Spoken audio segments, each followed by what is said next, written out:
Thank you for visiting our channel. Please subscribe by clicking on the subscribe button. You can also click on the bell, which will notify you by email when a new video is posted. That way you're able to stay in touch with us and get the latest updates. All right, thank you, John, our videographer. Good afternoon. My name is Mary Lou Doms, and I am the Vice President of the Red River Valley Asperger Autism Network Board of Directors. And I'm here today as a grandmother of an autistic child. Just to give you a little bit of background about me, I spent 23 years working at Hospice of the Red River Valley as a marketing and public relations director. And I learned a lot from our clinicians on different skills that it takes when people are going through tough times in their lives. And I think any of us would agree that when a child is diagnosed with Asperger's or autism, it is a difficult time. So I want to introduce you to our family. We were fortunate enough to be featured in On the Minds of Moms in April of 2017.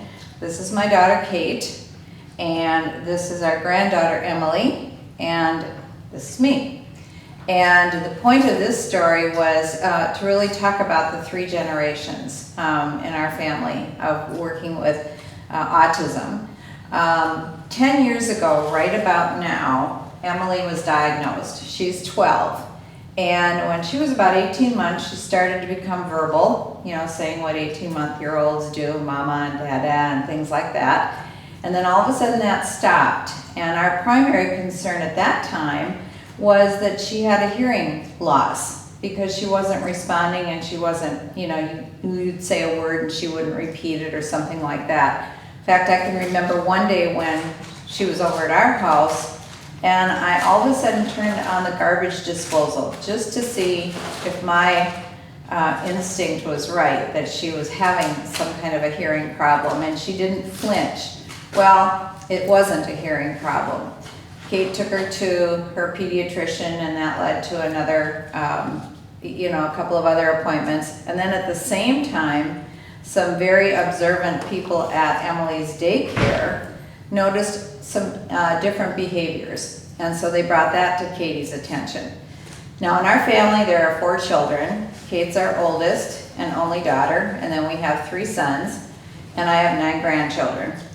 And at the time that Emily was going through the doctoring, we were actually in Rochester. My husband was doctoring at Mayo Clinic, so I wasn't even here to be with my daughter or to give her a hug or, be that support system. So that was pretty hard.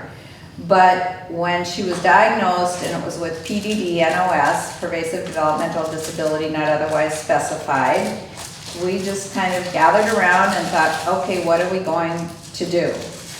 I will say that Kate had a wide range of emotions. I mean, here she had a 2.5-year-old daughter. She was asking all kinds of questions about, should she have done something different when she was pregnant? What about when Emily was born? What about, the whole immunization thing? What about this? What about that? And then she slipped into, what if she never? What if she never can live on her own? What if she can never drive a car? What if she never dates? What if she never has any friends? So we kind of had our little grief process, if you will, at that time. And I knew enough from my background that you kind of have to go through that. You have to express those emotions, and then you have to just put them aside and deal with what the reality is. And the reality was, we now had a 3-year-old little girl that needed help. And I was the one that knew that my daughter needed the help the most. At that time, her husband, our son-in-law Ken, was working out of town. So he was gone Sunday night to Friday night. So Kate was not only parenting Emily, but her son Benjamin and her son Noah. So my husband and I were fortunate enough we live 5 minutes away from Kate. And at that time, we were both still working. Now we're retired. But Greg and I decided that the best thing we can do is to be there. So the very first thing I think we agreed upon was that we've got to simply listen. We have to listen to everything Kate is experiencing everything that Ken is experiencing. We just have to listen. As I said, she was going through a wide range of emotions, angry, mad, feeling guilty, all those kinds of things, because here was this little child that had now been diagnosed with autism. So when we were thinking of the listening part of it, I also knew that I had to watch my boundaries. You know, when you're a mother, you're very used to telling your children, do this, don't do that, all of that growing up. You're the guide. You're the one that is helping them learn right from wrong. You're the one that's supporting their decisions and steering them in the right direction and giving them all of those good life experience directions. We were now in a different position. We didn't know anything about autism. We couldn't experience what Katie was as a mother, but we certainly could as grandparents. And so our first role was to listen to her, and then to help support her in what she was doing. And one of the things I learned in terms of that kind of listening and that kind of support was not to say, I think you should do this, but to say, what if we tried this? So, you know, we struggled with whether Emily was exhibiting autistic behaviors or just bad behaviors, you know, inappropriate behaviors. And so it was not my role to say, I think you should just tell her no, because you simply don't do that. My role was to say, I wonder if we approached it this way, or have you thought about this, rather than directing my daughter on how to take care of her daughter. To me, it was just an example of good parenting of an adult parent. So the listening was really critical. The second thing was to learn. We tried to learn everything we could about autism spectrum disorders. I can't tell you how much stuff we read. We were on the internet, so was Kate. In fact, that was really a lifeline for her. She reached out through the social network, through Facebook, got a lot of support, got a lot of opinions, and then it was kind of her job to sort through what was, in her mind, fact or fiction, or what direction she should take with Emily. At this point, Emily was in preschool, and we were very fortunate to have, I have a sister-in-law who teaches graduate studies in special education at St. Cloud State. She knows about ASD, and she was very helpful in telling us exactly how to advocate for Emily, what our rights were, what we were able to do, that we didn't have to just sit and take all of this in. We could push back and say, but what if we tried this? How about this? And we kept saying to Kate, you know Emily better than anybody else does. This is your opportunity to really advocate for her and tell people that, describe to people exactly how she is behaving at home and how she's behaving in the classroom. So we had the advantage of having my sister-in-law, really giving us that strength, if you will, that power to advocate for Emily. But we did a lot of reading, we did a lot of learning. And every time I would come across a really good article or a blog written by somebody, my inclination was to print it off on the computer or on the printer, run it over to Kate's and say, look, read this, read this. But she was overwhelmed. She was working at the time, Ken was working out of town, she had other children. I thought, I can't just pile all these papers on top of her, these articles. I can't tell her to go online and look at videos and all of that kind of stuff. She's barely keeping her head above water. So what I found was helpful was to read through the information and then casually and very, I would say probably diplomatically, suggest to her or report to her something I had read.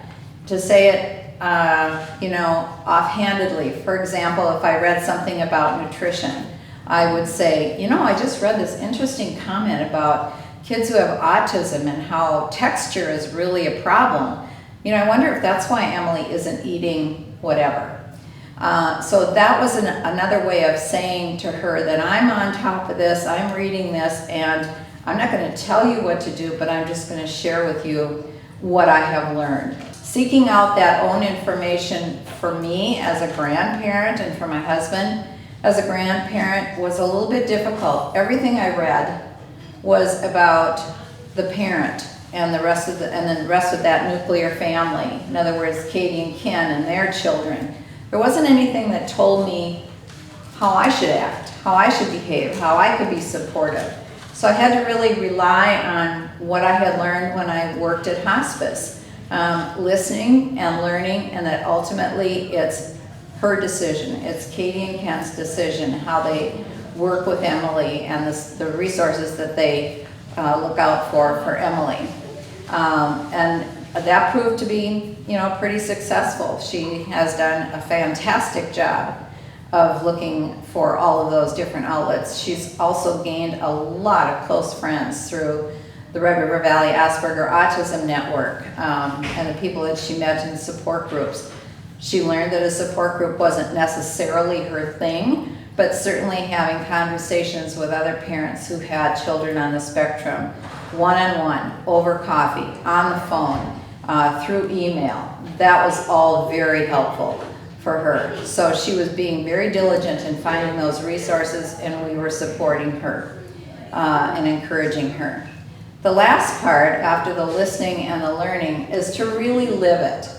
I had a friend tell me one time who has a special needs child, she said, I'm really kind of afraid of my grandson. I'm afraid of what he's going to do. I'm a little bit leery of being left alone with him. And I thought, oh, what a terrible feeling to have for your own grandchildren. And because we have 9 of them, I couldn't imagine being afraid of my grandchildren. But with Emily and some of her explosive behaviors, there was really, kind of a need to be cautious. Kate doesn't know this, but I have been slapped by Emily, and when that happened in an outburst, I know it took her aback, certainly took me by surprise, but that's what happens, and it wasn't my position to give her a timeout or to do anything. It was part of what I had learned was the autism and the explosiveness, or in that case, what we learned to define as the meltdown kind of stages that she was going through. So living it was something that we simply as a family said, we are going to do this. Her 3 brothers were very supportive, and the grandchildren, was really interesting to see how they were reacting to Emily. We didn't make a big deal about Emily's autism in the bigger group. Our grandchildren range in age from 2 years to 22. So we didn't make a big deal about it, but there were times when one of the other grandchildren would say something to us like, Emily's not playing by the rules, or Emily took this away from me. She should say she's sorry. That was a teaching moment. That was a time for me or for my husband or for Kate to talk to them and say, Emily has something called autism.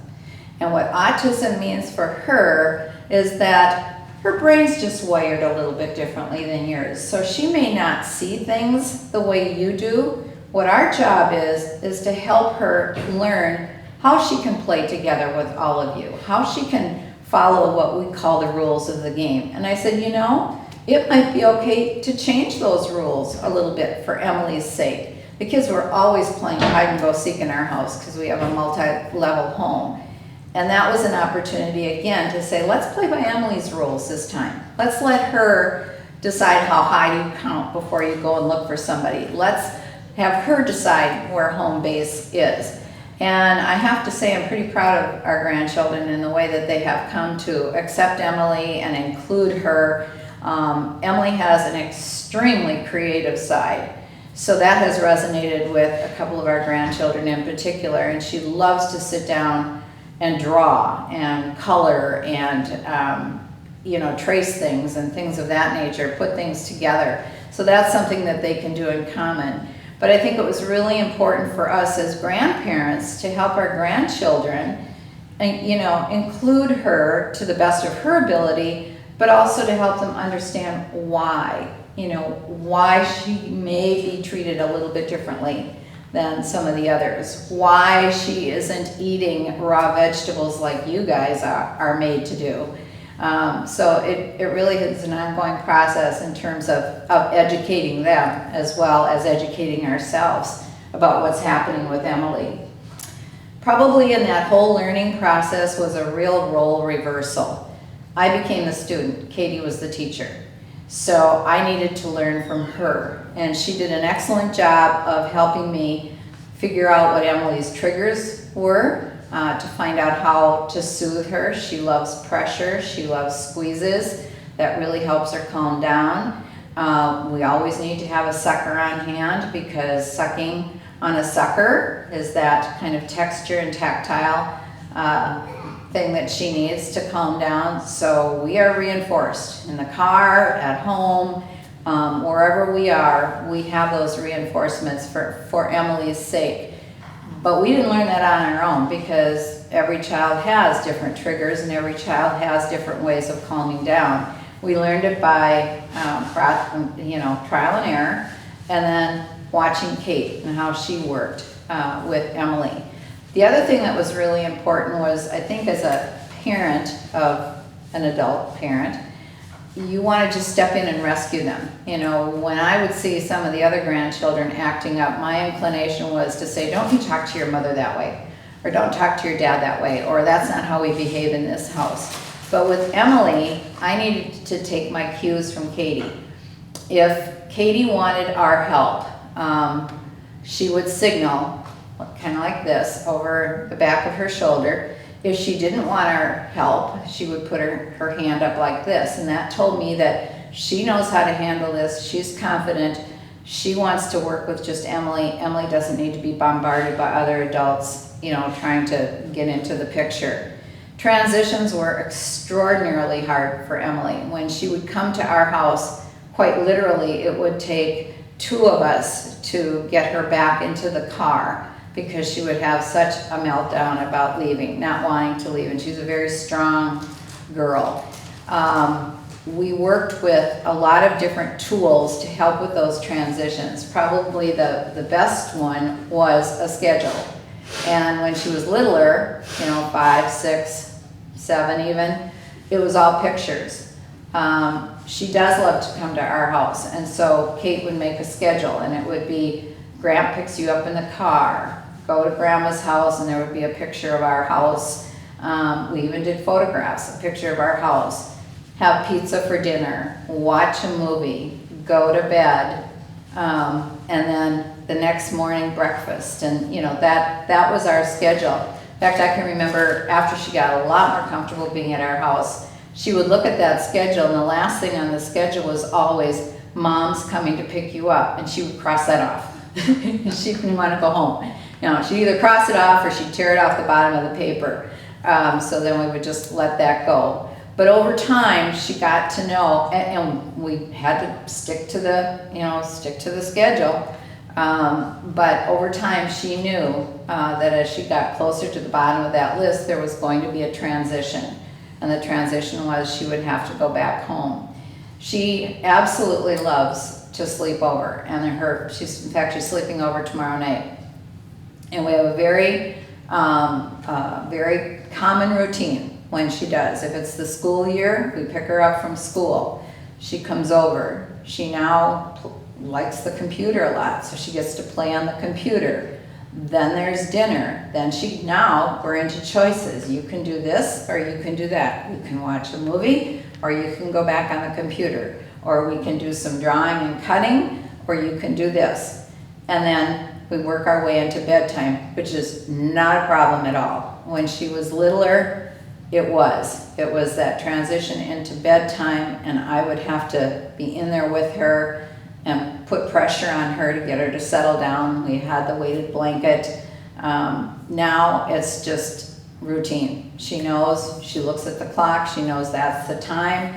She goes up to the bedroom, we both get into bed together, we pile on a whole bunch of blankets and we watch a movie. And it's just slick, but it wasn't always that easy. And then the next morning, she now knows the routine.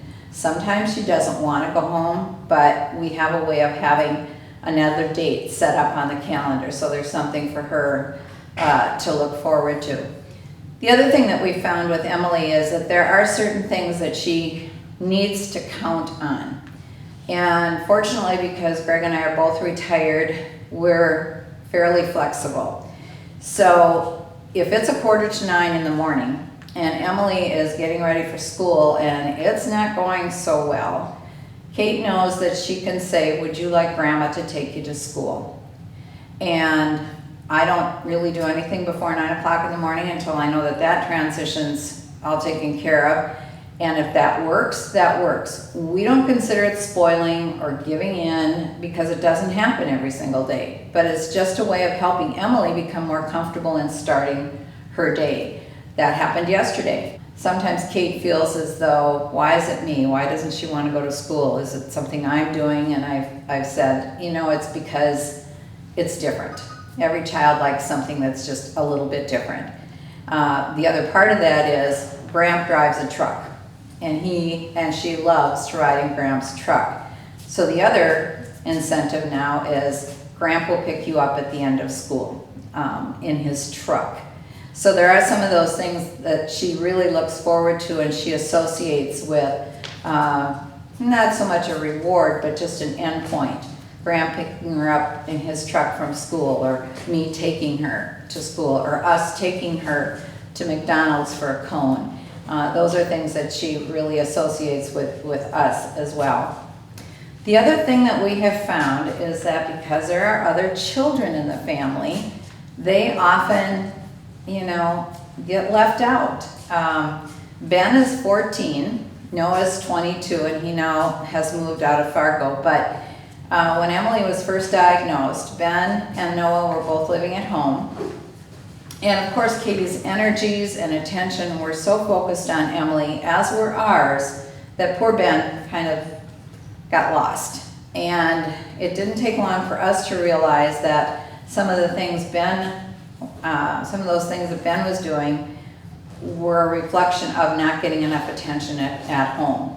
So we made it a point to really focus on Ben every once in a while. He too loves to sleep over at our house, so we would have him by himself. He could be down in the TV room, sleep in a sleeping bag, do whatever he wanted to. It was a real treat for him. And because we live close to his school, he could stay on a school night and we could take him to school the next morning. So just those little opportunities to pay attention to something else, some of the other children in the family, whether it's taking them shopping or having them come over for dinner or having them sleep over, those are all really important because it tells that child too that they also are special.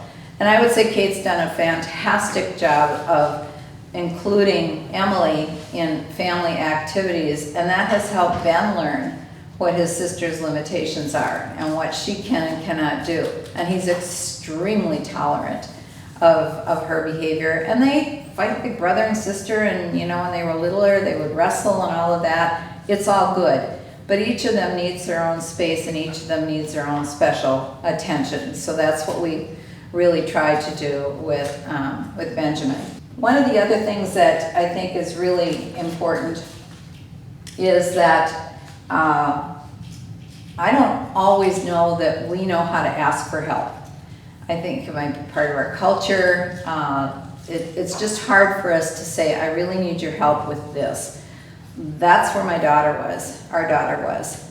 So I would try and take cues from, let's see, what can I do? I don't want to say, let me know how I can help, because she was at a loss as to tell us how. So one of the things we would do is, if I made dinner for Greg and me, I'd make twice as much and send it over to her house. If I was going to the grocery store, I'd say, can I pick up something for you? And she might give me a few things to pick up. All of that was extremely helpful because she had zero time for herself. The other part of that too was if we were over at Kate and Ken's house, if they got a little bit of time off or they went out to a movie or something, I always looked for something to do. If there were dirty dishes in the sink, I'd wash them. If clothes needed to be folded, I folded them, because I thought any little thing like that is going to just help her out, you know, make life a little bit easier for her. So those little opportunities around the house, you know, Greg is a great fix-it man, so if he's over there, he's probably fixing a window shade, or he's fixing something, you know, a plumbing problem or whatever. But all of those little things that you can just simply do without being asked to do, or without asking them how you can help, is really important. I want to just end with what we adopted as kind of our 2 cardinal rules. The first one we adopted early on, when Emily was first diagnosed and we were going through all the what ifs, or, you know, will she ever, all of those kinds of things. I said to Kate, I said, we're gonna have a pity party, but it's only gonna last this long. It's okay every once in a while to just dump, to just unload, and I'm a safe person to unload on, you know, to just tell me what you're thinking, or just, you know, say, what if she never does do this, or how am I going to handle it when she does this? And then we're going to stop, because we're going to live this thing one day at a time, with knowing that there is a future in sight. So just kind of taking that one step at a time, having that pity party, but then letting it go and moving ahead. We also at the very same time said, we're never going to let anyone tell us what she can't do. Because if we'd have listened to some of that noise, she wouldn't be where she is today. She would simply not be working on computers. She would not be FaceTiming. She would not be emailing. She would not be doing a lot of the things that she's doing now. So we'll never let anybody tell us what Emily won't be able to do. But we also are not going to wallow in what might not be. The second rule that we have is the only time we allow ourselves to look back with Emily is to see how far she's come. And every once in a while I try and remind Katie of that, and I'll say, remember when she was 5 and she was over here that day and she flipped over the mattress and she threw everything on the floor and all that kind of stuff. Look at where we are now. She's now helping me make the bed. She's now putting things back where they belong. That's the only time we allow ourselves to look back, is to see how far she's come and to really rejoice in how much progress she has made. Emily is 12. We consider her a true gift. She's funny. She does things that are funny. She scripts. So when she watches a movie and she uses that dialogue to answer a question, it may appear rude, you know. She may answer a question like, what are you doing? What is it to you? Because she's seen that in a movie. Or she might say, whatever, because that has come from a movie. But that's also how she's learned. Kate puts subtitles on absolutely everything she watches on television. So she's able, that's how she has taught herself to read, is by reading the subtitles. But she is a lot of fun. I would say right now our biggest challenges are the bigger transitions from an environment like home to school, but we're managing those. And nutrition, that's a biggie.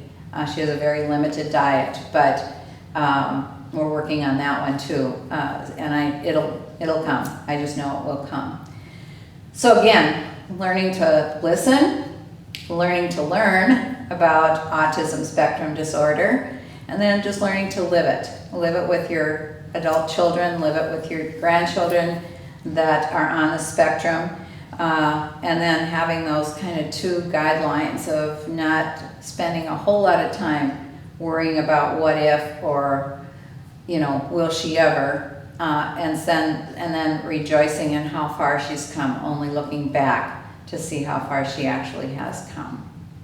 So that's what I have for you, and I know there are some adults out there that might have some questions, and John, you might want to talk about how your parents have been supportive to you, if I left anything out, or if you found things to be a little bit different.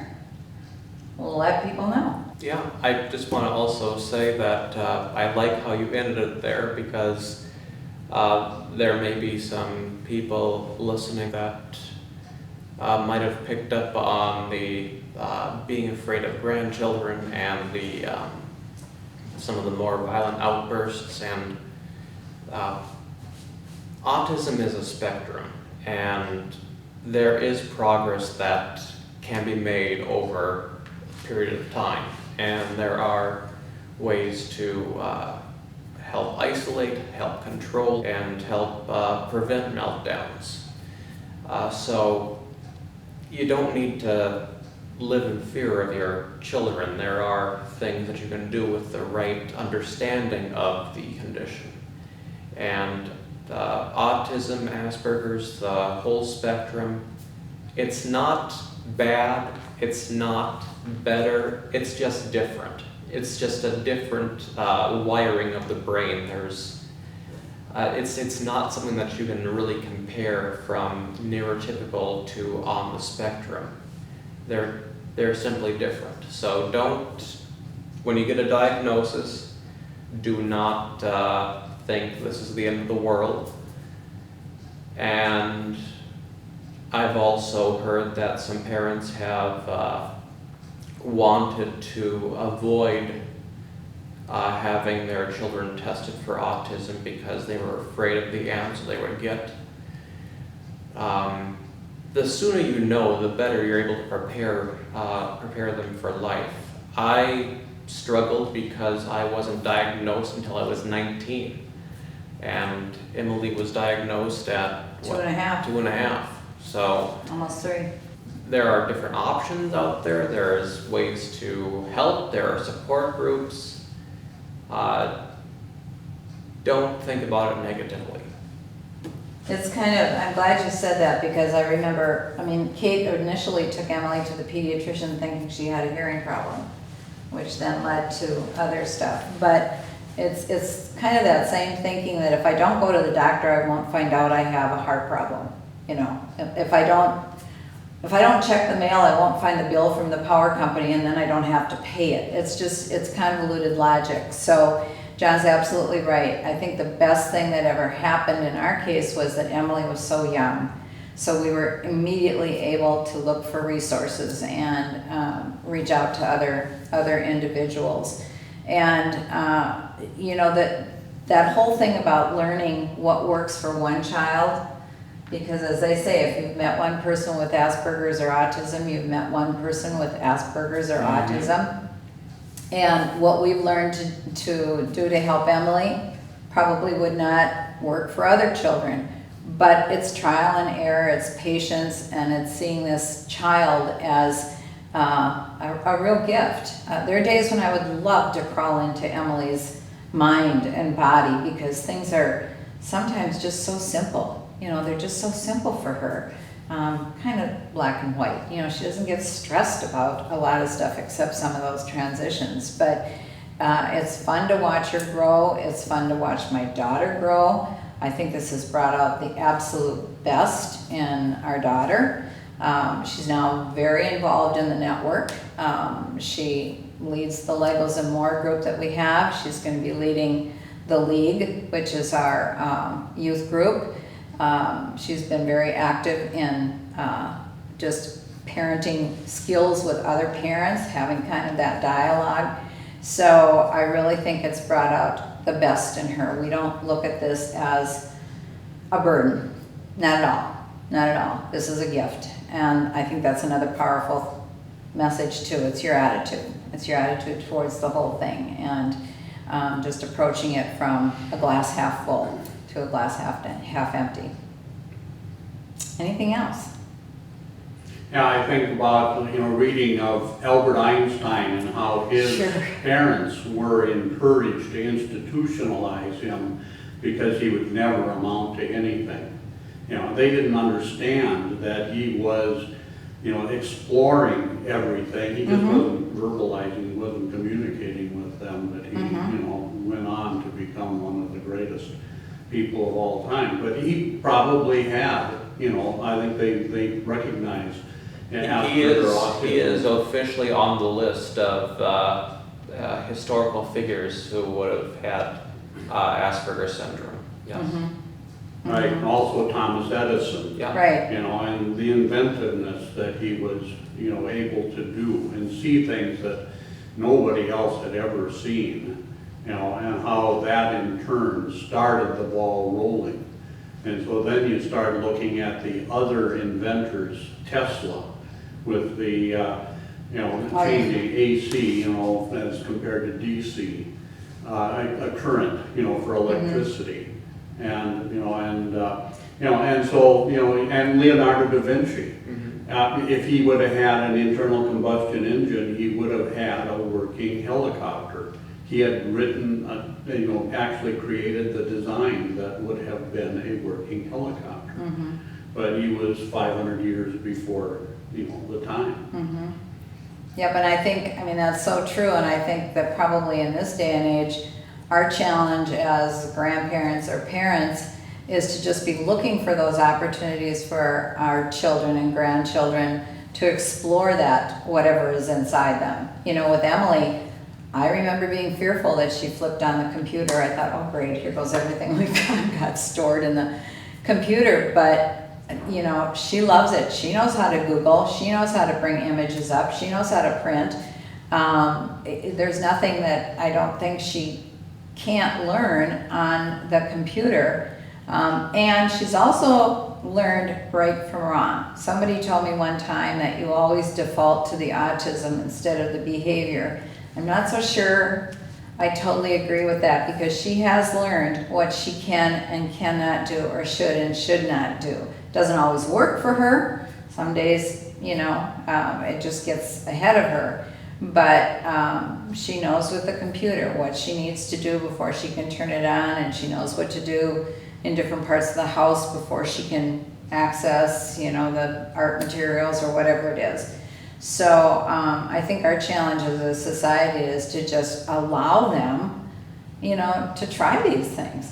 Somebody told me once that they could be the independent thinkers of tomorrow. Put them in a room to solve a problem and they'll solve it. It's a wonderful world to explore. I had no idea about this at all 10 years ago.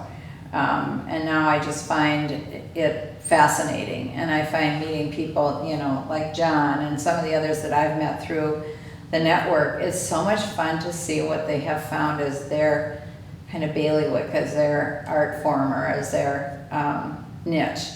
And they're wonderfully talented individuals.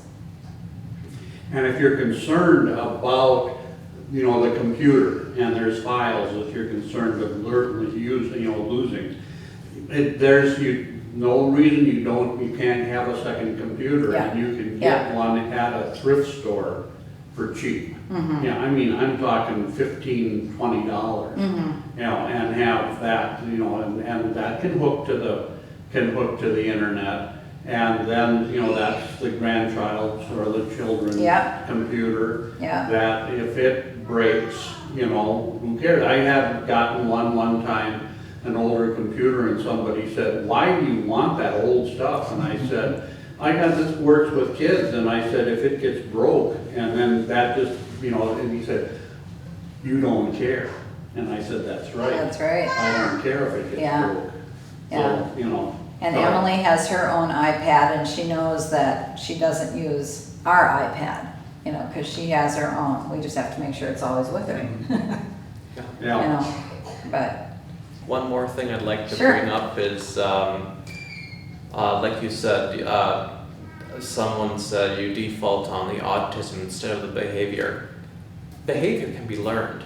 I struggled with social skills for years, but through my own trial and error, even before I was officially diagnosed, I slowly learned, you know, how to communicate better, how to understand sarcasm, how to, you know, be able to communicate and learn what's appropriate and what's not through trial and error. And I'm a public speaker today. So, social skills can be learned. Behavioral skills can be learned. Executive function skills can be learned. There are things you can do. There are resources you can use. There are ways that you can help your children. There are ways that you can help them get through this. And if you're worried about will he ever, will she ever, work on it. There are resources to help with a lot of this kind of stuff. That's very true. And I think I had another thought in there when you were talking, and it's about, I think, you know, especially in Emily's case or any child's case, reward is always works. I mean, she has something to look forward to, like Grant picking her up in the truck, or, you know, Burger King is a big deal. So if this happens and this happens, yes, we're gonna go to Burger King. So that's how she kind of sees that end goal. So we have learned things that she can do and things she can't do, and we challenge her. And yeah, you're absolutely right. It's behaviors can be learned. You know, she doesn't run out in the street anymore. She was a huge flight risk when she was 4 and 5. So it works. But thank you all for your time. I hope this has been helpful. And contact us through www.rrvan.org if you have any other questions or want to learn about our support groups, our activities for all ages of children and adults, youth and adults on the spectrum. We're happy to help. Also, this YouTube site, you can comment, you can subscribe. We also have a Facebook group. So contact us in a variety of ways. So there are options. We're here to help. Yeah. Thank you, John. Great, thank you.